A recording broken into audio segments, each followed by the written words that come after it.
Bienvenue dans cette exploration du concept architectural espace servi, espace servant.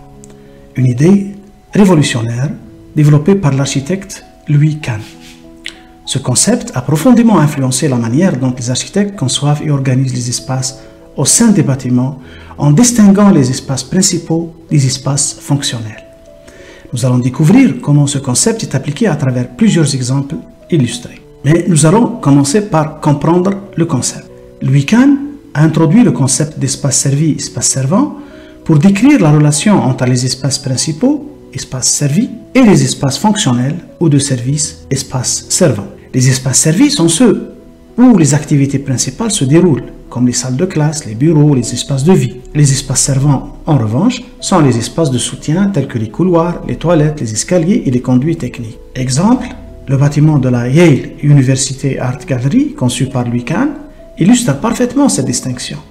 Les galeries d'art constituent les espaces servis où se déroule l'activité principale d'exposition des œuvres, tandis que les couloirs, les ascenseurs et les zones techniques constituent les espaces servants assurant le bon fonctionnement du bâtiment sans perturber les galeries. Kahn croyait que la bonne organisation des espaces servis et servants permettait de créer des bâtiments plus fonctionnels et esthétiques. Il voyait les espaces servants non pas comme de simples espaces utilitaires, mais comme des éléments essentiels qui méritaient autant d'attention dans le design.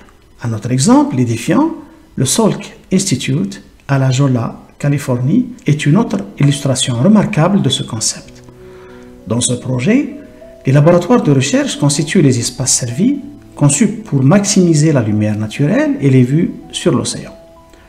Tandis que les espaces servants, tels que les cages d'escalier et les systèmes mécaniques, sont soigneusement intégrés dans des zones spécifiques optimisant l'efficacité et le confort. Dans le Richards Medical Research Laboratories, un chef-d'œuvre également conçu par Louis Kahn, les espaces servants, c'est-à-dire les conduits mécaniques et les escaliers, sont clairement séparés des espaces de laboratoire ou espaces servis, ce qui non seulement clarifie l'organisation du bâtiment, mais offre aussi une grande flexibilité pour l'avenir. C'est-à-dire que si on veut faire des changements dans le laboratoire, sachant que ce dernier est un équipement qui change trop vite en raison des changements rapides des technologies utilisées dans les laboratoires et dans la recherche, on n'a pas à démolir des structures portantes comme des poteaux ou des murs porteurs. Il suffit donc de procéder à quelques changements légers et de tout réjouir.